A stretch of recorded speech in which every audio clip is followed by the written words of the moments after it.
Fired up. It's made a great decision. Great teammates, coaches, and other people who want to be Super Bowl champions. And we are. We're going to do it this year. And we're going places because we want to go places. Touchdown, Detroit Lions!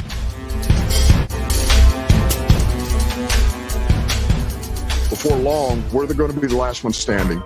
Fired up. It's made a great decision. All right, my bad. I played the same stream, so I forgot it was on loop.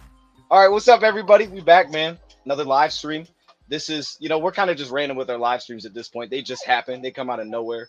My dog is making noise in her sleep. I'm gonna have to wake her up. Give me 1 second, Jack.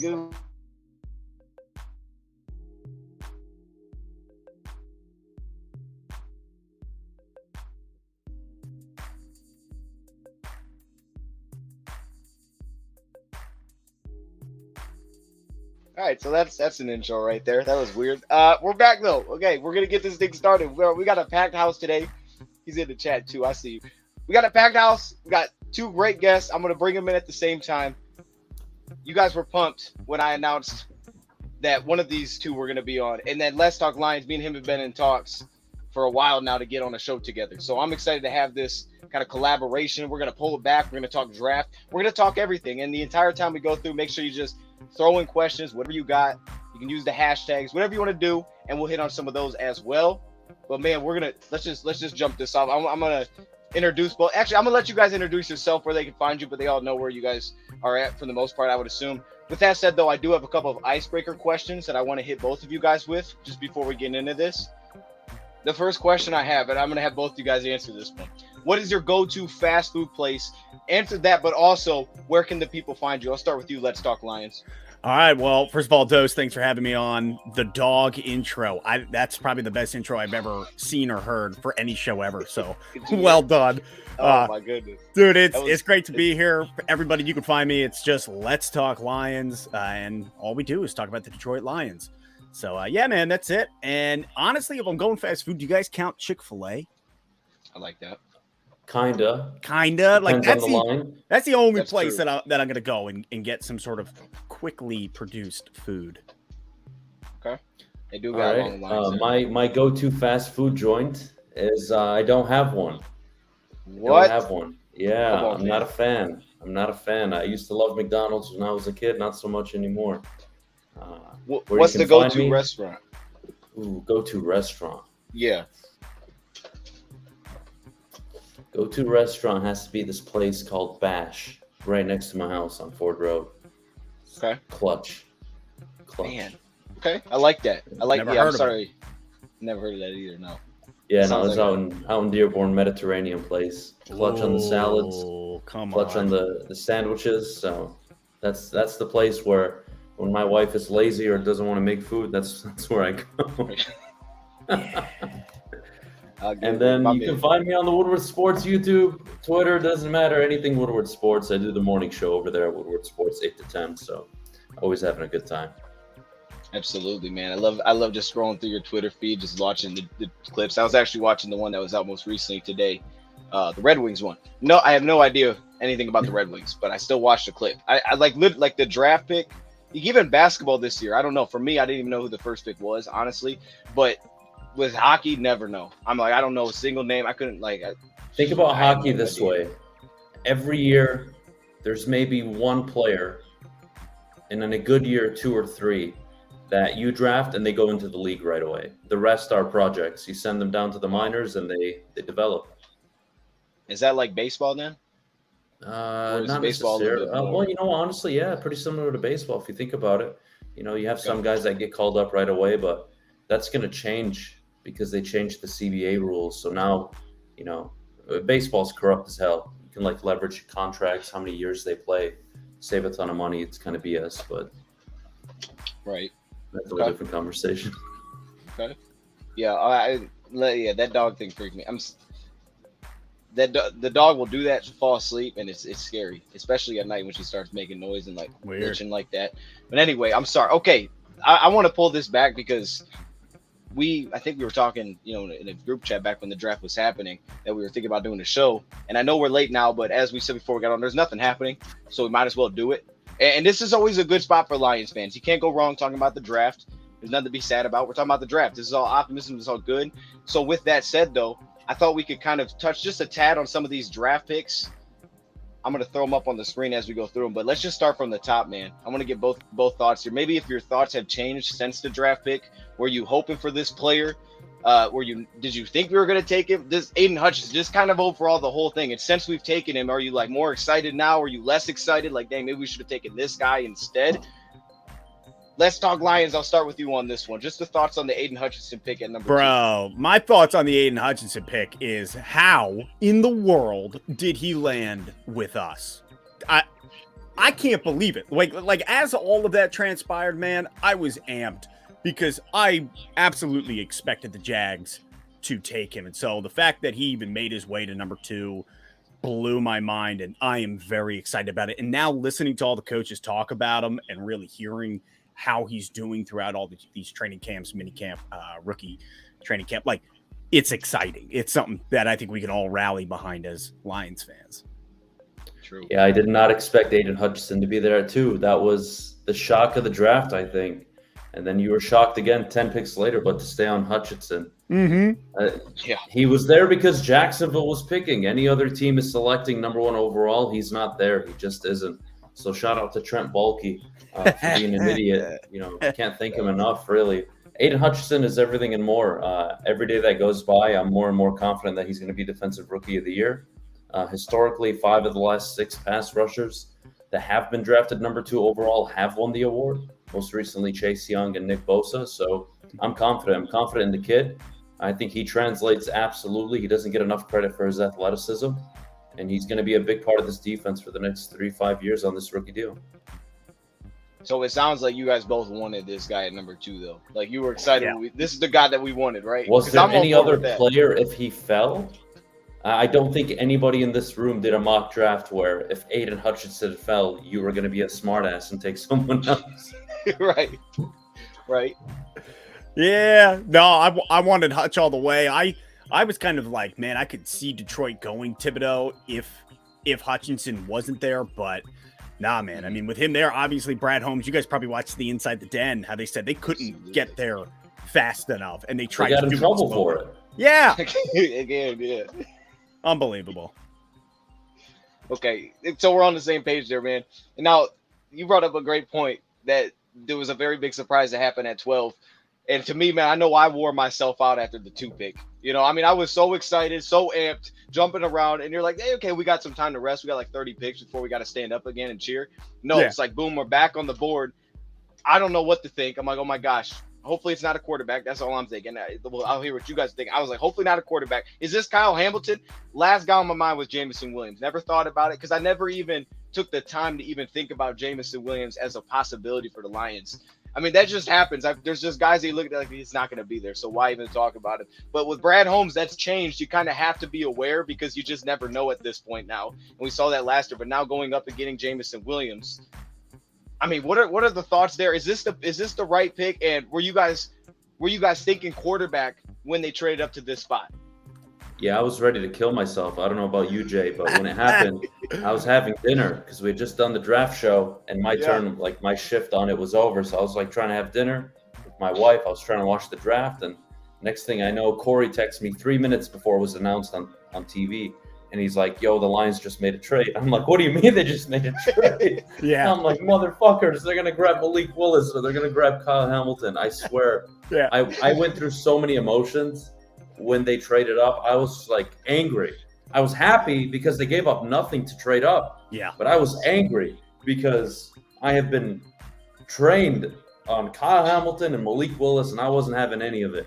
And the fact that they traded up Jameson Williams, Dion, you said it. Who would have thought? I don't think anybody did a player breakdown, a mention of him, a mock draft of him. That wasn't even available. Even if you did a mock draft where you traded with the Eagles and you got their picks, he was never there. That's not a thing. So it was a shocker to me. It was a great trade. I thought they snagged arguably the best receiver in the draft. The problem is he going to be healthy? That's the question, man. Dude, no, I echo you, Adam. Like everything you just said, the fact that we squeaked it with the Vikings as well was just, it made it all the better. Where you're like with the divisional opponent, you're making that trade and then snagging what is, I agree, arguably the best receiver in the draft. And I think I sat there too and was a little bit like, right before it happened, I thought, oh my God, are we going to grab Malik Willis? Please don't let that be the case. And so then right up to it, I'm sitting there and I was streaming with my buddies and I was like, oh my God, we do have Jameson Williams available. Would we pull the trigger? And I didn't think we would, but oh my God, I couldn't believe it. And I love it. I am so happy about this because, as Adam said, to be able to trade up for what? Nothing really in order to get one of the best receivers in the draft.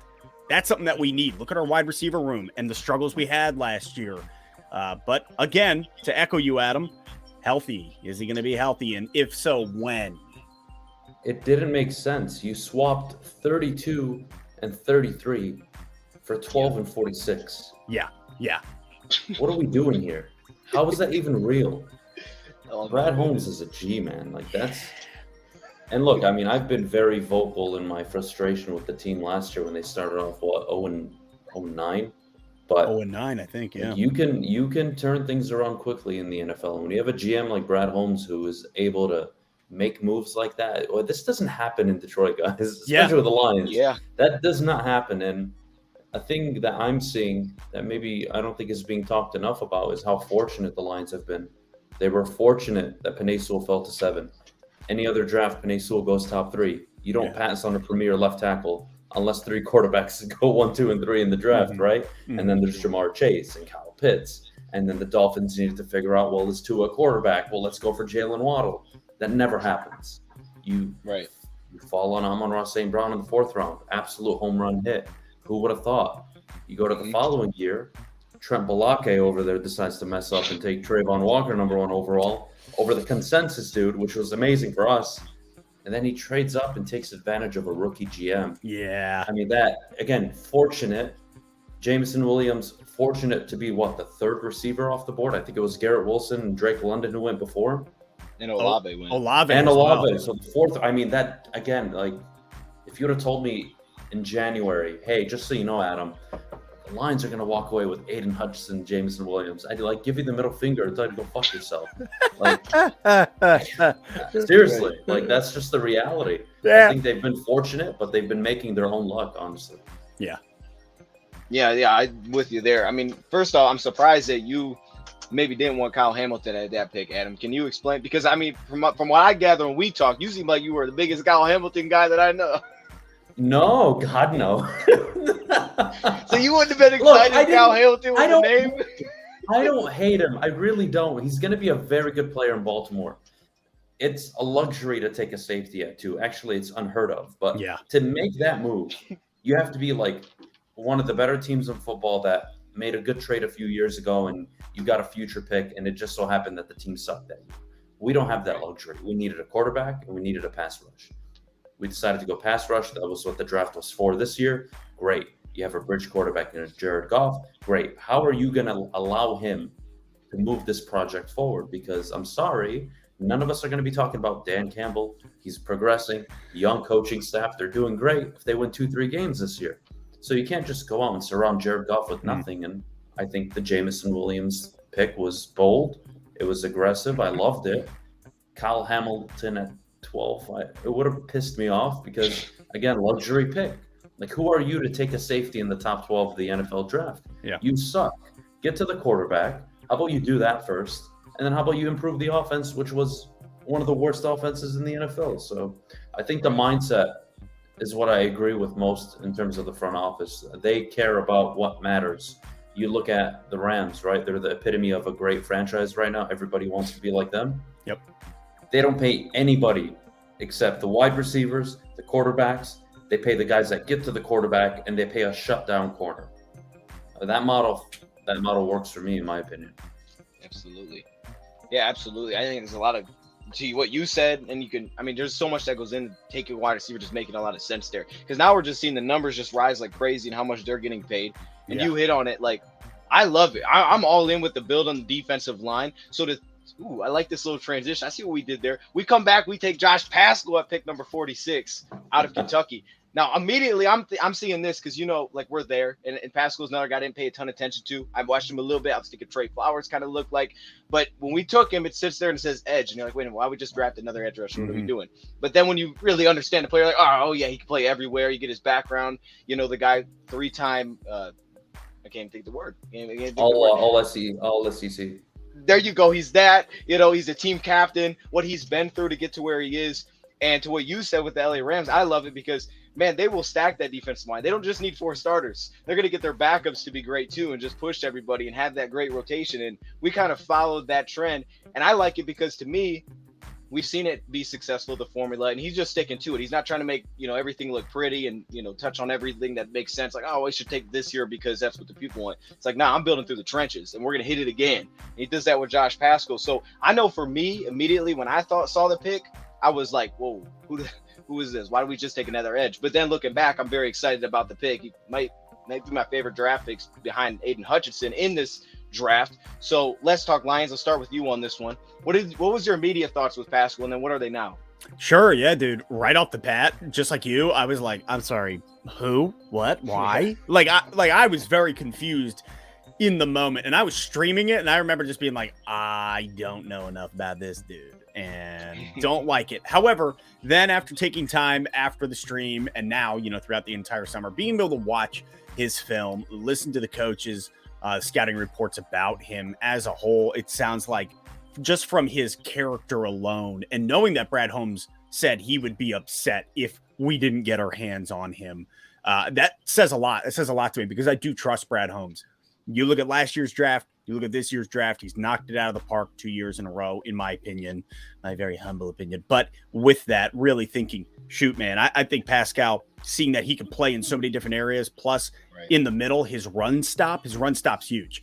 And so you have a guy like Hutchinson at the edge, and then you bring him in to clog up the run. Man, I love it. I really think he's going to be huge here.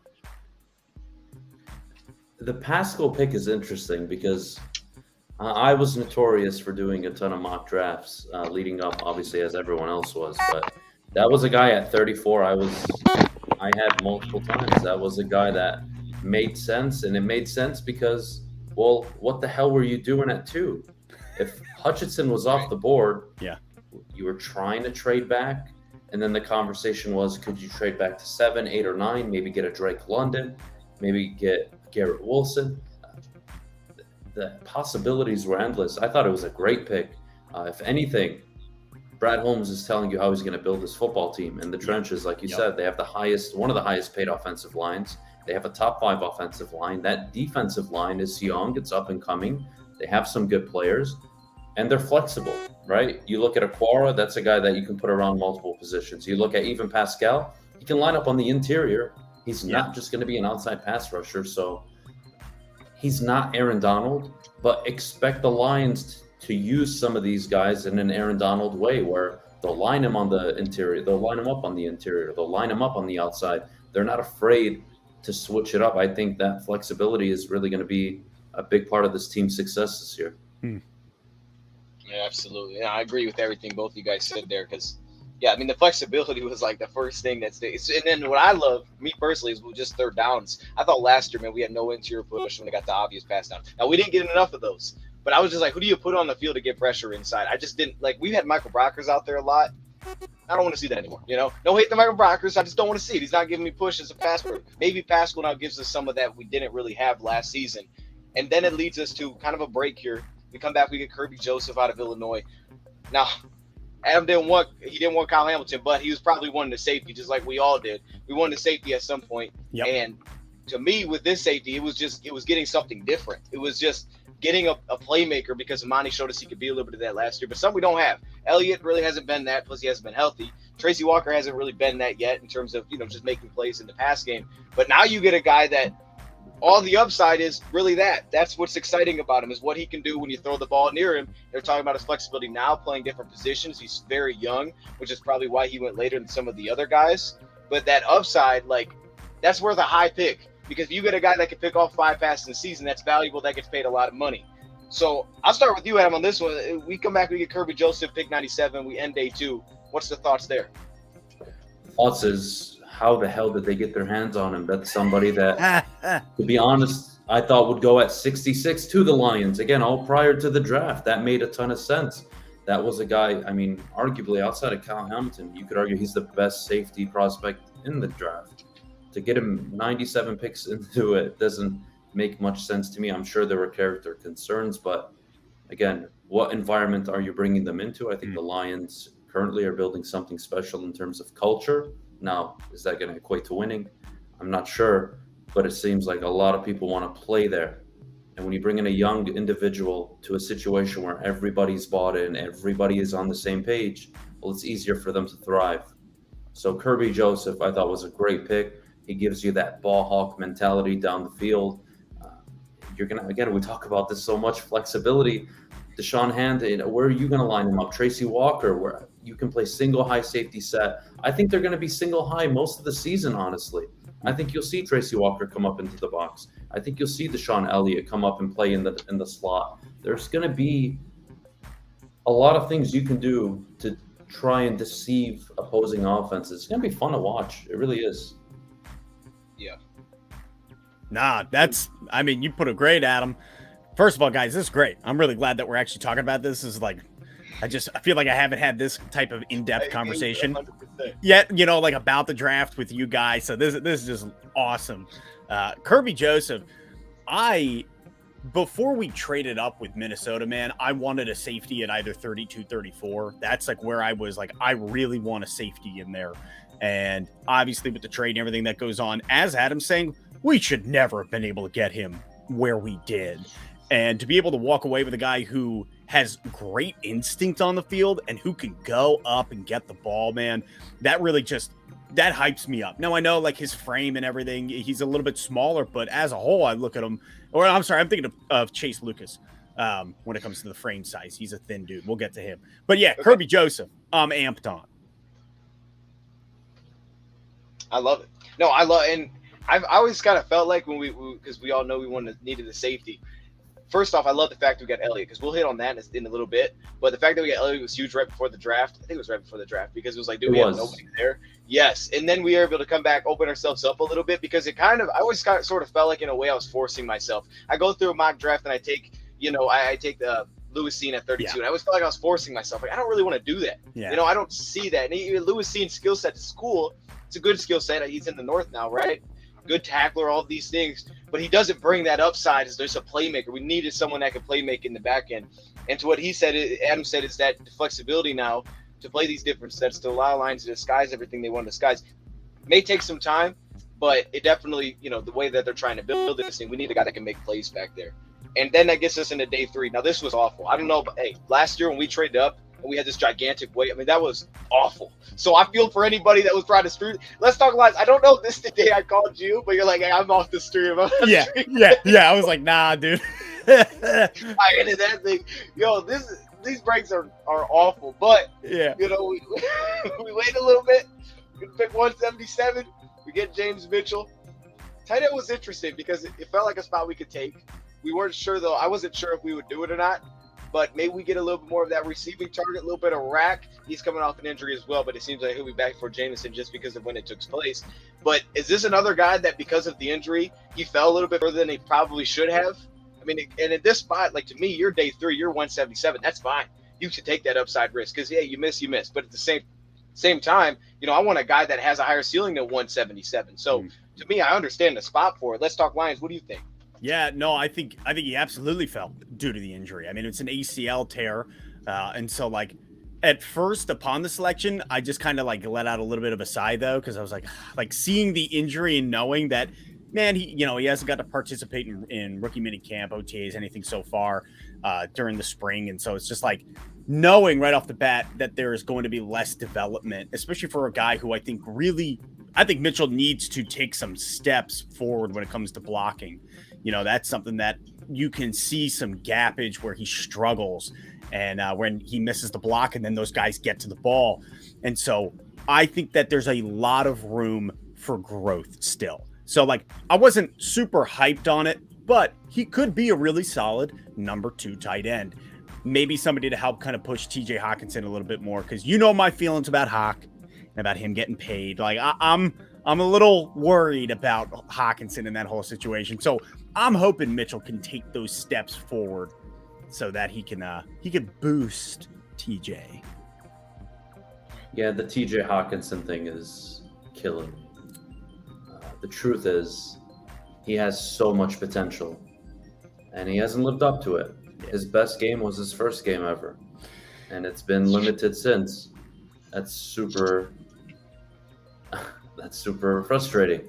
If you compare him side to side with Eric Ebron, outside of touchdowns, everything is, well, it's the truth.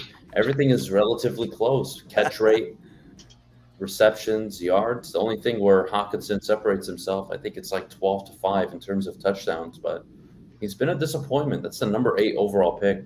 Dog on Akuda all the time, but Hawkinson, like, when are you going to produce? You need to be on the field to produce. That's step 1.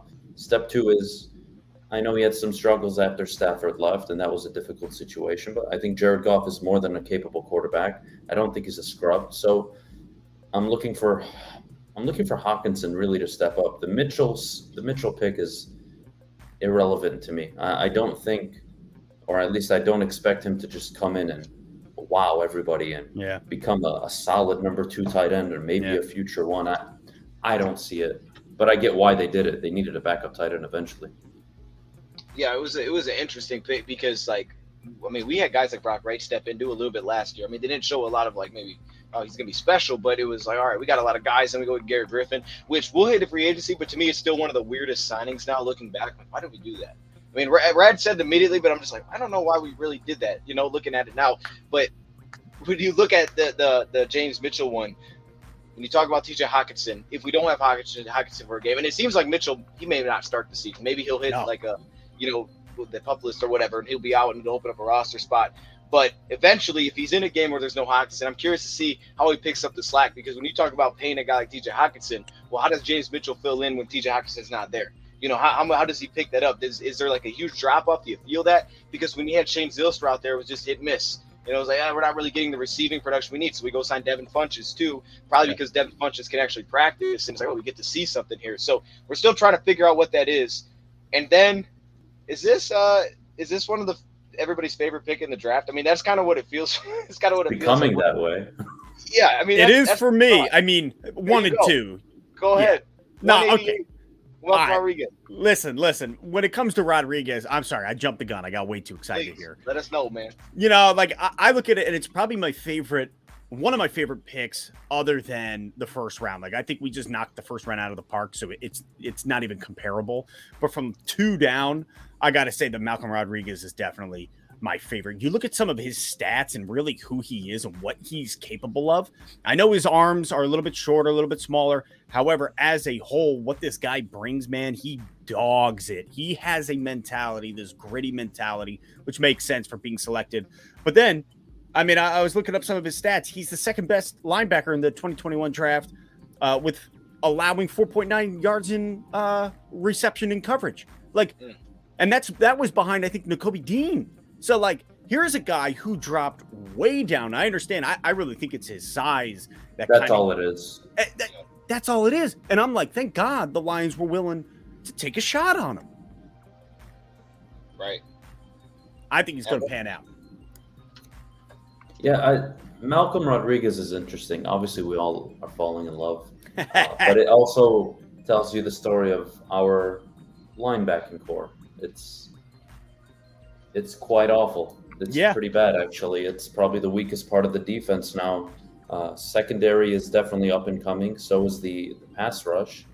What step is Derek Barnes going to take in year 2? Alex Anzalone is nice. He's not game-changing. He's not an impact player. So, and then Jared Davis. Legend. Yeah, please don't do that. I'm trying really hard not to swear. Don't do that. Like, you have no idea. We had I had to prepare myself the morning of after he was signed. I was like, you know what? Just calm down. Yeah. You're not going to go into the studio and start dropping F-bombs. Like, relax. It's all good. He's not even going to make the team. Like, just don't do it to yourself. and I didn't take my own advice, and I got really heated. So That's fair, man. That's fair. There's a lot of like Jared Davis. I'm not gonna lie. Like, I was bummed when we got rid of him because I thought he would actually pair really well with Dan Campbell and that play style. I think that this coaching staff would have been able to unlock a lot more and really bring out a lot more from him. Now, I'll say this though: we trade him away. We end up getting the compensatory pick, where he goes to the Jets. We get the comp pick, and now we bring him back. So it's like he never left. Right. So it's good. I think you made that point the first time I was talking to you about this, and I was like, oh, I never even looked at it like that. Like, you made a really good point on the whole how we got him. And my thing with Jared Davis, and just a small little note I will throw in because I had him in my notes as something I had to bring up. But something I did write down about Jared Davis is I thought for him, it's going to be very important to see what he comes back like. Because this dude that I saw coming out, this athlete, this healthy player, well, he still had injuries in college, but this guy looked different than he did with the Jets. Like, I'm telling you, he did not look the same at all. My gosh, he couldn't move. It looked like he was struggling to move. He looked really heavy. It's like, I don't know if that's going to work here. And I just want to, really just Q says we should have taken guys like he loved Devin Lloyd, Kyle Hamilton. Again, Adam loved him too. But with Devin Lloyd, like these guys, it's tough because I feel like in this defense, we don't have enough linebackers on the field consistently where using a top 12 pick would have made sense. And then again, to his point, the premium positions is what we needed. So we hit those earlier, which makes a ton of sense. So Malcolm Rodriguez, I think it's a good point that with Malcolm Rodriguez, it probably had to do a lot with people like, man, this linebacker group's bad. And everybody was just waiting on linebacker because everybody seemed to think it was going to happen way earlier. Some people thought this was our second pick in the draft was a linebacker and they waited, which I may be alone on this one. I was actually super happy about it. I was very happy because originally I thought they're going to wait. This is a Brad Holmes thing. Wait on linebacker, build it line. And then I kind of talked myself into it. You start hearing the noise. It's like, oh, we might take Nakobe Dean. You guys might be right. We might take him at 32. And then we don't. And I'm like, you know what? I'm actually very happy that we decided to wait. I just don't see it as that premium position within this defense. And then we have 2 picks left. I'm going to start with James Houston. To me, again, I didn't know who he was. We drafted him. I was like, I don't know who this guy is. No clue. Edge linebacker. But since then, he's very strange. To me, he's maybe the most polarizing pick. I know it's super late, but because I look at him like, man, he could have such a high ceiling that he could be the steal. But at the same time, this could be a guy that doesn't play in our defense. That's how I view it. This could be a guy that we don't see. So I'm curious. Let's talk Lions. Let's start with you on this one. Just initial reaction. Did you know who he was? No, literally, I had no idea. I had him. I wanted him. No? Okay.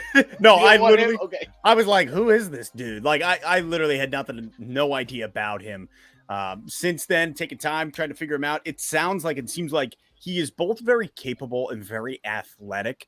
It just really seems like there's so much room for him to develop into what we would need. And it sounds like through training camp, he had a lot put on him during OTAs.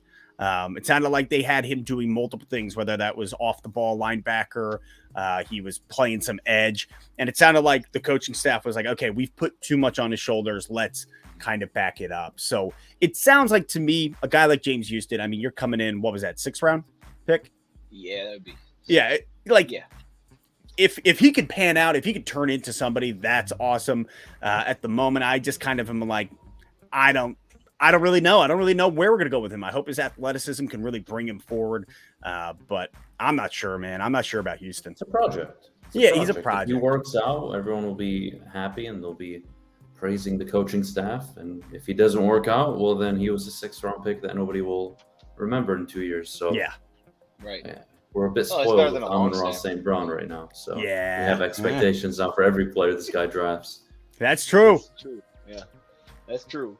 That's true. But you're right, though. I would take that project over drafting a long snapper with this pick. I think that makes a lot of sense. And you finish it because to me, to what Jay was saying, let's talk light.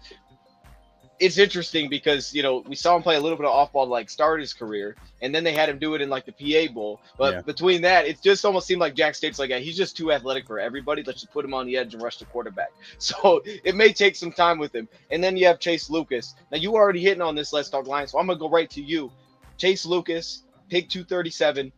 Talking about him being a little undersized. I'm going to ask you this with this pick. Is there another guy that was on the board at this time, whether quarterback, whatever it may be, that you would have said, I would rather have that guy? And you think he makes the team? Oh, okay. So no, there was nobody else on the board that I looked at that I was like, I want you.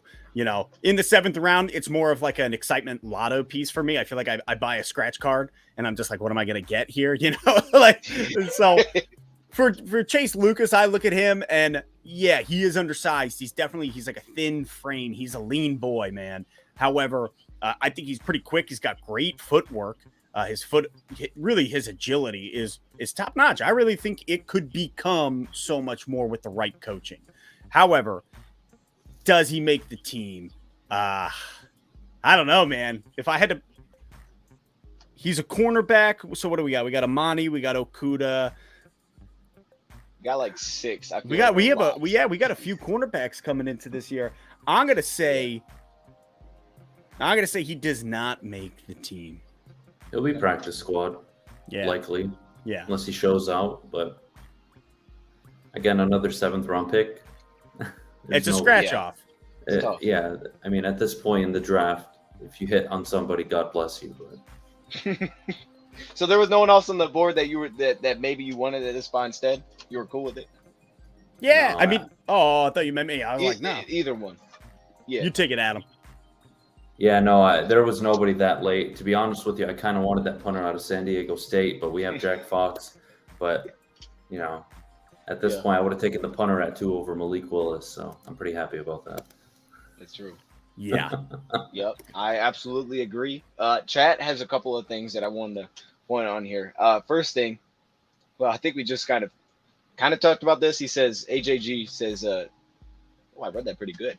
Y'all even think Davis makes the team?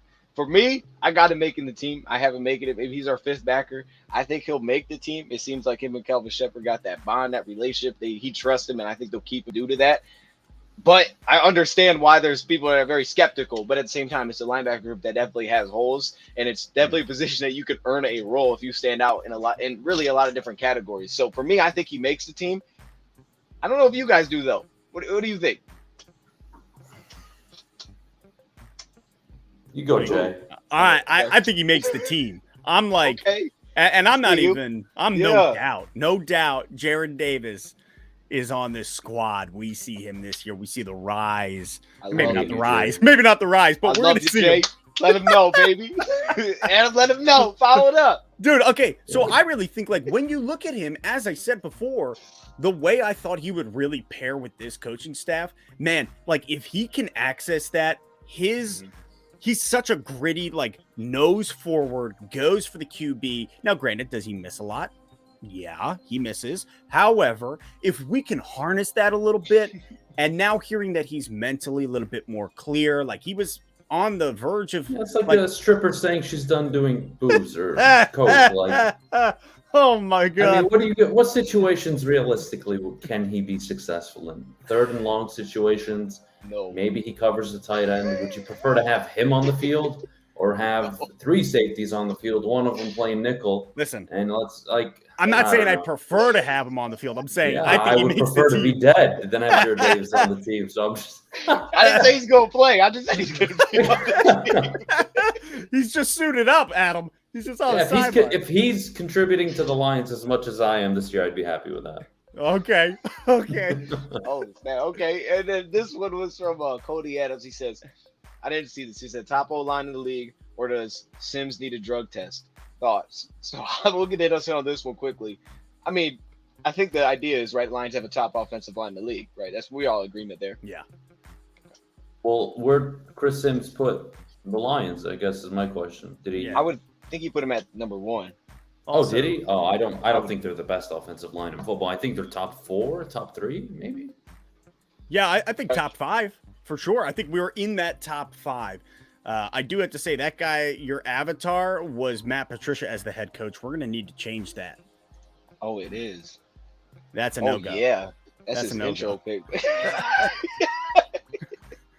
Oh snap! That is. I see you. Okay. Hey, that's good. I like that. Okay. No, my only concern is just backup tackle. That's it. That's my only concern with that position group. Everything else, though, like if we were living in a great fantasy world and no offensive line ever got hurt, and it's like, hey, is your 5 starters? That's your offensive line. Yes, easily put them in the top 5, top 3. Put them in there. Aside from that, though, I got a couple of things are concerned. So I think that, again, that transitions well. I just want to hit on free agency just a little bit here because I don't think we've talked about this much either. And first off, I love the Evan Brown signing. It was one of my favorite re-signings because did not think he'd be here. Thought he'd go somewhere else. Someone would give him a shot, try to compete for maybe a starting center, just maybe more money. But he came back, and I love that. These are just some of our main additions, main losses. I would say overall, what's the feel? I mean, wasn't any like tons of big moves. I think that was kind of anticipated. But of course, we did add DJ Chark. We got a lot of guys on the one-year deals again. Guys have had injuries, whether that's Chark, whether that's Deshaun Elliott. But we also didn't spend a ton of money, and you see the losses. For me, the only guy I see on that list, and I'm like, dang, that kind of stinks, is a little bit of Jalen Reeves-Maybin. Yeah. I was a little surprised he's gone. A little surprised. But what are the thoughts on the whole thing? Adam, I'll start with you. I'd say my favorite signing of the summer really is Deshaun Elliott, not even DJ Chark. I think Josh Reynolds is more than enough of a safety blanket for Jared Goff. They do have that chemistry that you're going to have to build. You saw what happened when Josh Reynolds joined the team last year. It did help Jared Goff a ton. So the wide receiving core, I'm not too worried about. I just think they're going to be so creative and so dynamic. You're not going to go into a week against the Detroit Lions and game plan for DJ Chark or Jameson Williams or Amon-Ra St. Brown. You're going to try to figure out how to stop the run game because that's the key to the offense. They get the run game going. Good luck. They're going to be a pain in the ass to play against. So the Deshaun Elliott signing for me was my favorite. I really had no issue with any of the players that were let go. I didn't think they missed out. Jalen Reeves-Maybin, I'm like 60-40. I don't care, but I would understand why somebody would at least ask the question. Yeah. And then you look at the re-signings. I think they re-signed who they had to.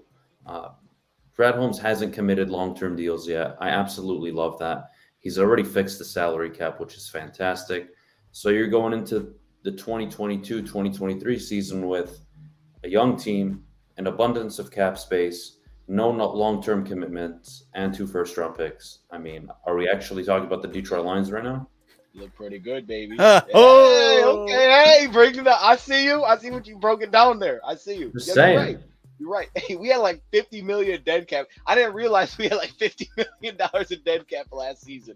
Oh my goodness! And yeah, that DJ's face. It was unreal. I think we broke like a record or something last season. Like, that's why we didn't make any moves. That's why we did nothing because we didn't have any money. But this is a Rams thing to do, right? This is a Rams move: is give out prove it deals. You earn it, we'll resign you. Yeah, I like the idea on paper. Now it's tough because it can be hard to get guys to come in because like I don't want a 1-year deal, and it's tough. So your draft picks better pan out. You better develop guys, but it also can really lower that risk. I think to me of getting stuck with a Trey Flowers, getting stuck with a Desmond Trufant. Like I always forget about guys like that, like Trufant. That was Anyway, that was bad. Let's talk Lions. Yeah, that was let's not go down. Hey, my guy got the Patricia picture though. Let's talk Lions. Agency. God, I have PTSD like hell. Yeah, no kidding. When they got the pick 6 against Sam Darnold and the Jets, my dad looked me right in the face. So I was still like a teenager, I think, at the time. I don't remember how old I was. Whatever, it's irrelevant. It was like 4 years ago. Oh, was it? God, it feels like forever. 4 or 5 years, whatever it is. Long story short, I'm sitting there like jumping up. I'm like, holy hell, we signed it. Yeah. It's a genius. We're in business. My dad looks at me and says, "Dad, sit down. Like this guy sucks." I looked at him. I'm like, "Dad, what do you think?" My dad's like the biggest Lions fan that I know, and he's like, "Dad, sit down. This is not good." And I got humbled that day. Wow. Go on to give about 50. My dad wanted Matt Patricia fired after week 1. He really wanted him fired during training camp, but like that wasn't realistic. Was that the year he was riding around on the ATV? That was the year he was talking shit to every player. Oh, yeah, with Darius Slay. Yeah. And my dad's like, what the hell is wrong with this guy? Like, you're not Bill Belichick. No. Bill Belichick can walk up to me and tell me to, like, suck his dick. All right, fine. He's got 7 Super Bowls. Who the hell's Matt Patricia, man? Yeah. Oh, my gosh. Well put, Adam.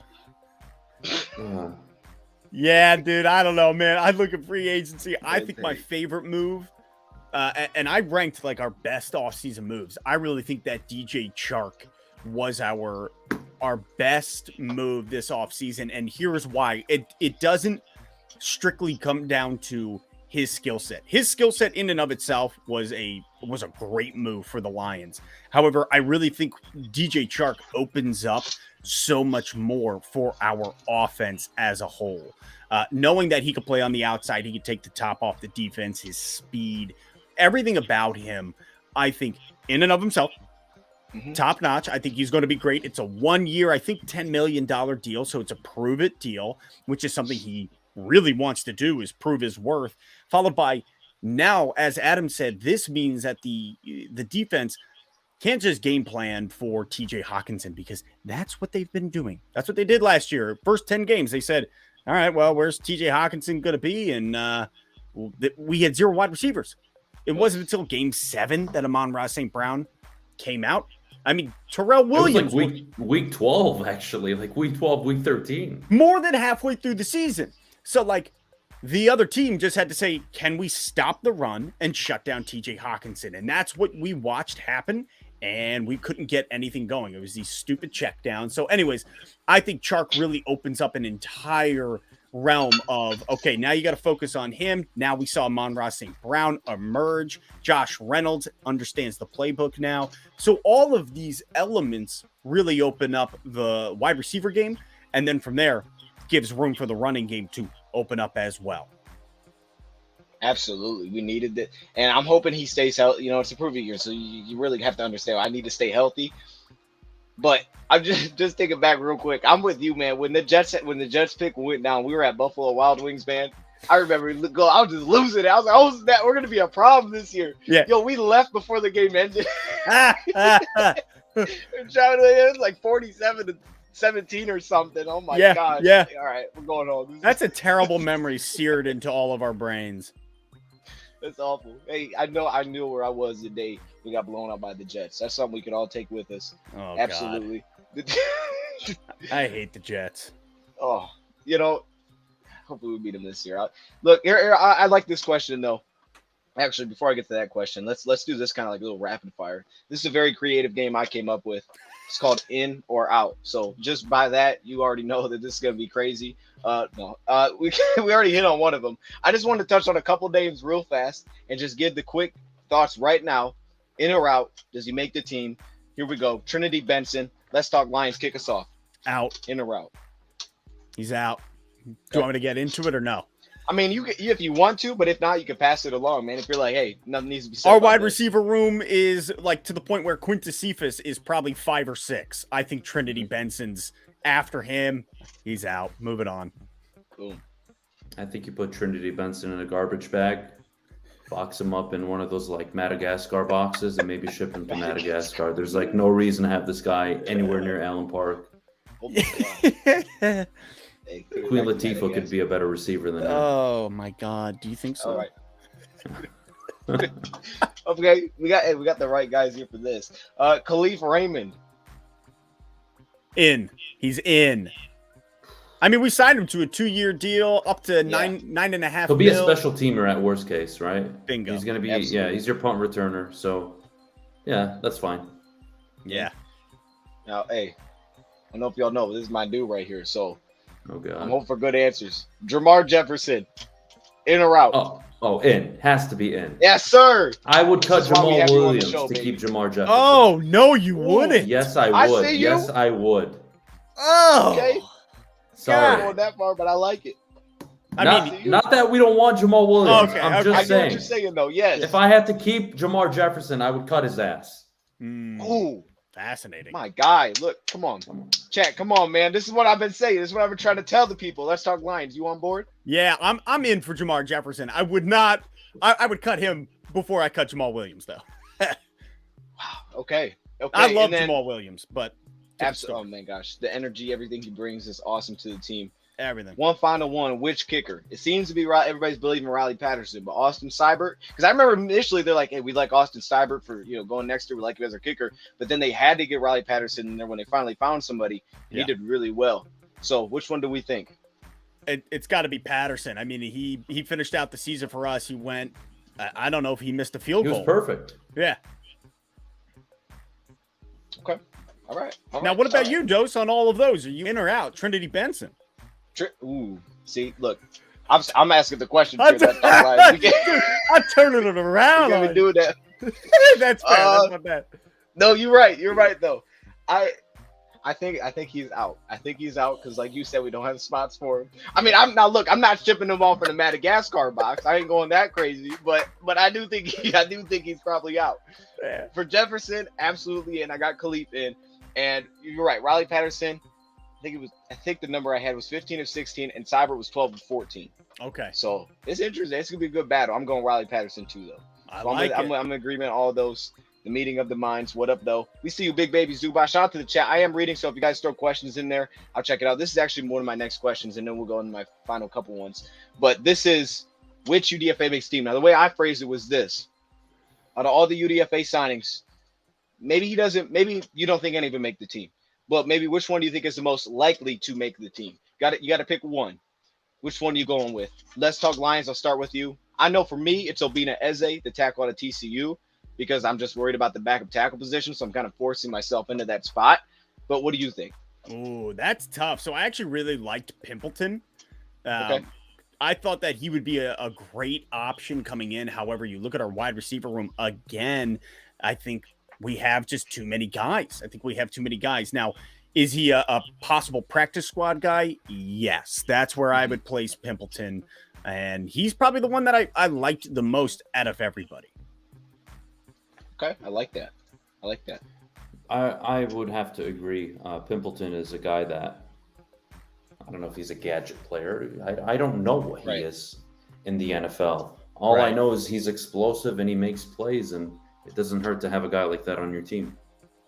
Absolutely. No, this is what I thought about him, and tell me if you agree, because I thought the way that Pimpleton makes the team, because to me he's going to have to try to upend Khalif Raymond's spot as a returner, which is going to be difficult. So I don't know how he does that in the offseason, but he does bring something different. If he makes the team, it's because he brings something that I think no one else does to what you said, is a gadget guy behind the line of scrimmage. He's just a little kind of chess piece that you work around with. And I don't even think Khalif's that. Can he hand the ball? Yes. But this guy is just to make you miss ability that we don't really have with our receivers. Jameson Williams got some of that, but he's an outside guy. So that's kind of my thoughts on. I also will show some love to Kevin Jarvis too, because I just think the backup offensive line, anybody that can play tackle, I'm interested. I'm just that's how I am with this whole thing after seeing last season. Anyone that has tackle listed in their name, Khalil Pimpleton, you play a little tackle? Okay, hey, maybe you got it. I don't know. Get on the line, buddy. I'm just try it out. Look, hey, you got to find your spot somehow. My man's wearing the shirt. I see you. Shout out to Big Baby Zubas. What about Bell? I was never on Bell. I never thought Bell would make the team. One, because the running back group's too deep, and two, because I love me some Jamar Jefferson. So I was never on that. I think the better question would be Godwin Igwebuike. Igwebuike? Yeah, how do you say that? Yes. There you go. Igwebuike. I like him. I like him a lot. I think he makes a team. Ooh. You got a lot of running backs there. Yeah, but you know what? If I had to choose, I'm going to tell you this. Igwebuike over Jamar Jefferson. I'm going Igwebuike. You need to send me your address. We can have that conversation in person. All right, we'll just keep going without it. So you go. That's fair. Got him. Oh God. Here, look. Now I got a couple left, but I think these are good. Here we go. I've seen this. This is like what they do on like trivia shows and stuff. Here we go. Am, I'll start with you. The biggest cause for concern for the Lions this season is. If their head coach is a legitimate head coach. Ooh, that's Jared Goff, ready for that. Yeah, if Jared Goff goes down, let's say Jared Goff goes down, right? Because I know everybody's concerned about the backup. Sure. If Jared Goff goes down, you're going to have a top 3 pick this year. You're going to get a quarterback. Or one of the premier quarterbacks that come out in this draft class. If he plays, well, I expect this team to do well. I think 7, 8 wins, hell, even 9 is very realistic, especially with the schedule. So what Lions fans should be concerned with is if Dan Campbell is not the coach you want him to be. You like the coordinator, sure, but again, can you lead a group of men, not just off the field, but on the field, and win football games? Everybody loved Jim Caldwell. Great guy. I never had one bad thing to say about him personally as a coach. But you have limitations. I hope this guy's a top 10, top 8, top 5 coach in the future. That'd be amazing. Right. Is he? I don't know. We're going to find out this year. It's a good point. No, you're very right. And that's excitement now, but because I'm going to save this question for the very last one. So I won't ask you yet, but I think it ties into what you're saying. Let's talk Lions. Same thing to you. Biggest cause for concern this season is? Biggest cause for concern is, can we get the run game going? That to me is like, if our run game, if we can't establish the run game, I think that's where we're going to struggle offensively. We saw it all last year, couldn't get it going. And the games we did, man, we popped off. And I think that for us is something huge. Also, I like that. Yeah. That's just my own personal opinion. I do want to say though, in regards to everybody in the chat calling out Godwin Igwebuikwe for his fumbling. Hey, you gotta address that. I see it all. My man saying Butterfinger. Listen up, yo. What about DeAndre Swift's first game ever? And are we gonna write him off when we lose the game in the end zone? No, we don't write him off. We bring him back year 2. We see the monster he's becoming. So before you cast him out where there's weeping and gnashing of teeth, give him another shot. I'll give him another shot. He could be a freaking dishwasher. Okay, I like that. I like Jefferson. God damn it, Jay. Yeah, that's crazy. Now you talking crazy. Let's talk about it. We were cool, but my goodness, man, I don't know what you're trying to do. I'm sorry. My second one's pretty much the opposite. The biggest reason to be optimistic this year is Ed, go ahead. Ooh, the biggest reason to be optimistic this year is Ben fucking Johnson, man. Ben Johnson, I think, is going to have this team rolling. I know you said one of your concerns is, can they get the offense or the running game going? Yeah, they're going to be good, man. They're going to be good. You saw what he came in and did down the stretch. Yes, Dan Campbell was calling the plays. Yes, we've never seen him call plays. He's going to be just fine. The kid's brilliant. There's a reason why all the good coaches in the NFL wanted him. There's something special there. And I'm just saying, for any reason you start to question your head coach, maybe you don't have to look outside the building. Okay. It's heavy. Let's talk Lions. Yeah, I'm gonna go with the O-line. I think that's our greatest strength. That is the Detroit Lions' greatest strength, period. And I gotta say it, man. That's where we are going to. If the O-line stays healthy, shoot, the run game is established. Now there's the run option. Jared Goff finds success in the run option. We have multiple receivers this year. I think with that O-line comes success. What was their best game of the season last year? Well, Arizona. to be fair, Arizona, right? Yeah, it had to be Arizona. All right, Arizona is the game. If you go back and watch it, every aspect of that game is repeatable. They didn't do anything special. They just played the way I believe they want to play, which is similar, maybe a bit more dynamic than Cleveland and San Francisco. But San Francisco have Kyle Shanahan. I mean, they're always going to be dynamic. But the point is, control the clock, be a pain in the ass to play against, limit the amount of possessions the other team gets, be efficient on third down. They were the worst third down team in football last year. I think they're going to take a huge leap this year.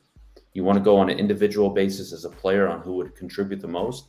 It's the quarterback position. It's Jared Goff going to be the guy that throws for 4,100 yards, 27 touchdowns, and maybe 9-10 interceptions. That'd be ideal.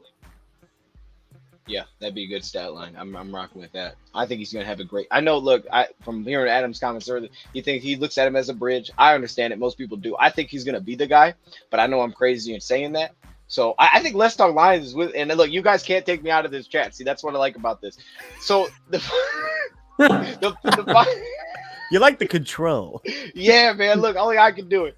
The final little piece, because I always hear, well, what's the record prediction? All of those things. And I don't want to go there yet because I know it's early. But you can give me some ideas. You said 7, 8, 9 wins isn't out of the question. What's the expectation? Because if Lions go, they win 5 games this year. Are we good with that? Are we cool? Or we got some problems? So what's the expectation? Let's just say hypothetically, because we can't control anything else. Let's say Goff is healthy for pretty much all of the season. Just throw that there. Knock on wood. Expectation for this season. Lions got to get there, so I'm feeling good. Let's talk Lions. And it doesn't have to be a record number. Okay, it can be a record number. Go ahead. Yeah, let them know. Let them know, Adam. 8. Has to be 8 minimum. If Goff is healthy, yeah, which, I mean, he's been most of his career. If he's playing well, and not great, well, above average, average is fine. You can win with average. If Jared Goff gives you a full season, let's say the whole team is good, they're all healthy, everything works out. Right. You get a whole season and you don't win at least 8 games, you got a coaching problem. That's not a talent problem anymore.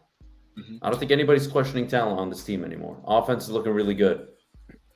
Defense up and coming. I again, 5. I'd be on the get rid of Dan Campbell train, and I don't want to do that. I get it. I mean, and I would just to add, because I do. If Goff is healthy, we win 5 games. I don't want to talk it into existence. But there will be that talk, and it has to be the talk that maybe Campbell should be out of here, because it's just you got to win more than 5 games. Like I said, rebuilds don't take 7 years. You got to show me some progress. And the way Ryan Tannehill won the division last year with no wide receivers and no Derrick Henry. Julio Jones in and out of the lineup. AJ Brown was the only threat. Mike Vrabel's a damn good coach. That's why they won. It matters. Coaching matters more than anything in the NFL, man. It really matters, and that's why you're able to turn things around so quickly. You get the right coach, nobody's saying anything. The Rams lost for 10 straight years. They didn't have a winning record for 10 straight seasons. McVay showed up, 2 Super Bowl appearances in 5 years, 5 straight winning record, 5 straight years of winning record. I mean, come on. Yep. It's more complex than that. Talent, roster, I get it. But it's actually not. If the guy can coach, right away. Just like Justin Herbert, Joe Burrow, right away if they're going to be the guy. Everybody that says, well, maybe Zach Wilson or maybe Baker Mayfield, how many more snaps do you need to just realize they're not it? And you're looking for it. Yeah. Yeah. No, I think I'm in the same boat as Adam, man. 8 wins. And I think the Lions don't lose, or I think we minimally win 7, but I want 8. You know what I'm saying? Like, I think looking at our schedule, looking at the roster, the coaching staff, the whole bit, minimum, the floor is 7, the ceiling's 10, but I want 8 to see the success of where this train is going, that we are on the right tracks and that we're moving forward. I think it's 8 wins.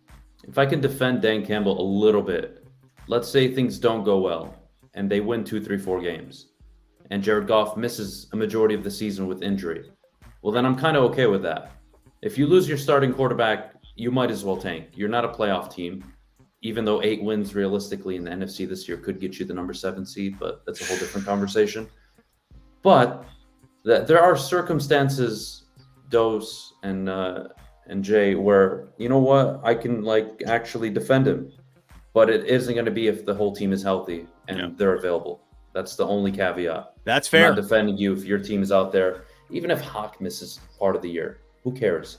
5 of the 8 division winners last year didn't have a premier top 3, top 4, top 5 tight end. Come on. Yeah, we know. And that's the thing. Like, they know certain guys are probably going to miss time because you got to bet on it. You can't bet Chark's to be healthy every game. He just isn't going to be. So you got to. We understand that coming in. We already know Deshaun Elliott's probably going to miss some time. Hopefully not, but he probably will. So we already know these things. And even going back to my man's logo there, we saw in 2019 when Stafford went down, lost every game afterwards, right? So that's super important to kind of take that in context. And I guess that's the final thing I'll leave with before we wrap this up. The backup quarterback position, we know it's Tim Boyle and David Blau. Should the Detroit Lions have addressed it? And is there a way that you would have liked to address it still now out there? I know people bring up Cam Newton. Heck no for me. All right. I don't hate Boyle. I don't hate Boyle. But but throwing away Boyle aside, my thoughts is I thought that, honestly, we showed growth last year because we were competitive in games with Boyle. Now, not every game. Seattle was absolute garbage, but we were competitive against Atlanta. We came down to a final play. Like, we were competitive without him against Pittsburgh. And even though the circumstances were what they were, Pittsburgh had a backup quarterback. In the past, we get beat by 50 in that game. You know, we don't have a quarterback. It's a wrap. So at least the fact that we were able to show we can still somewhat be stable last year, we should be even more this season to the point where maybe we could pull out a few. But you're right. If we have him for the whole year, we're not making it. Come on. You know what I'm saying? We're not making it. So that's what I'll leave it with. The thought, is there anything that Lions should have done or they should still do at quarterback? And then we'll wrap it up from there. I'll start with you. Let's talk Lions. Should have grabbed Fitzmagic. Ooh. Can you kick him out again? Dude, let's just get him out of retirement. No, man, I think the actual QB, the backup QB position is real tough for Detroit right now because I didn't want any of these quarterbacks in the draft. And as much as I would have been hyped in a way with Baker coming here because he exudes Detroit mentality, you know, he's got that BDE as he walks around. Like he is Detroit in so many ways. However, as a whole, I think Goff is a more serviceable QB than Baker is. And when it comes to the backup, dude, I think this year was kind of a wash. That's why we kept Boyle. That's why we kept Blau for $2 million each. Like, just hold on to them. Try to get to this next draft, see who's available and where we land. Oof. I'm happy they didn't do anything, to be honest with you. I'm happy they didn't draft a quarterback. I'm happy they didn't sign anybody. I'm happy they didn't trade for anybody. Because if Jared Goff sucks this season, well, we all know it's very cheap to move off of him. It's not going to cost you much. No. We also know that if he sucks, and the quarterback position most of the time does translate to wins, if he sucks, this is not a good football team this year. They're not capable of overcoming bad quarterback play. Now, can they win games with average quarterback play? Yeah, but that's taking into account that Dan Campbell's a legitimate top 12, top 14 coach in the NFL, which he isn't right now. And he's yet to prove that. So I'm happy they did it, because if he sucks, well, you're going to have a top pick next year, and you're not going to have to worry about trading up to get your guy. And if he plays well, great. You have a guy that, my definition of a bridge is, my best case scenario is he's what Alex Smith was to the Kansas City Chiefs. If he could do that, win a division, win a playoff game, ride out the next 2 to 3 years, I'm okay with that. I'm willing to be patient on a franchise quarterback if the team doesn't have the opportunity to get one. But if they have the opportunity and they fall in love with a guy, well, they should make that decision even if Jared Goff had the best season of his life. It's irrelevant. Absolutely. So that's kind of where I'm at with the backup situation. I don't think they should have. I know a lot of people were extremely upset. I do understand why. But if Jared Goff goes down, let's say you're 4-2, he goes down for the year. Yeah. Even with a competent backup, you probably finish 7-10, 6-11. Why don't you just lose the rest of the season? Like, it's done. It's legitimately done. That would stink. That would stink. Oh my gosh, I couldn't imagine being 4-2 and we lose. Oh, that would hurt. That would hurt. Schedule's so nice, man. Schedule's nice early. Open up against Philly. Then you go to after Philly, you home to, I think, Washington. I think it's Washington, yeah. And then away to Minnesota, home to Seattle. I want to say Minnesota again. New England. Seattle, New England. I think a bye week, and then Dallas. Dallas, yes. Dallas. There's a little tough stretch there. You got Dallas, Miami, but then after that, bro, I'm telling you, there's a stretch there where I think we can get 6 straight at the end of the year. So this is exciting because heading into that Green Bay game, before Green Bay, right after Buffalo, there's that stretch there where you could do some things, and hopefully by that time we're rolling. I mean, that's usually when teams are hoping to be going. The only thing I would say is I would have liked to see us sign Carson Strong, but that's it. That's it. Anyway. I appreciate you guys coming on, man. This was an awesome show. Is there anything you guys want to add, or are we good? Nah, not from me. No, man, that was great. Thanks so much for having us. Anytime. Absolutely. This was outstanding. Shout out to the chat, man. You guys were killing it the whole time. I was reading all the chat things. We're going to do more of these. We'll get random guests on here, but this was awesome because we wanted to do this, talk about the draft a little bit. I know we went back, but I think it's, like I said, the draft is the most fun thing to talk about. I'll just say, other than watching games and talking about the games, draft, most fun thing to talk about. Plus, this year's draft was awesome, and you go off of last year, there's no reason not to be super excited about it. We got our boy Aiden Hutchinson. He's going to win Defensive Rookie of the Year. All right, there you go. I'll throw it out there so you guys can leave it with that. And shout out to Let's Talk Lions and Adam. Find him, Woolworth Sports, my man on the bottom, and Let's Talk Lions at Let's Talk Lions. I see you with the sign. You look good. You look good, man. All right, we go play. Oh, am I gonna compliment this horse? The horse. I didn't know what that was. I'm gonna be honest. I don't know what that is. I was blocking the horse. I know my wife kicked out all the stuff I brought with me when we moved in together, and here we are.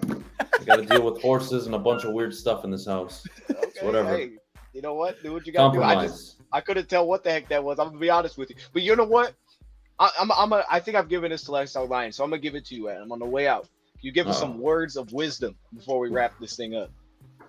All right. Yeah, words of wisdom. If you suck at your job for an extended period of time, it's probably not the job for you, like our good friend Al Avila. So today's lesson, everybody at home, self-awareness. If you're a nobody, a no-good loser that has taken a team that won 4 straight AL Centrals and taken them to now 6 straight onto 7 straight losing seasons, and you just suck at your job, do me a favor. Don't do that job anymore. Just resign. Have some self-awareness. Have some respect for your peers.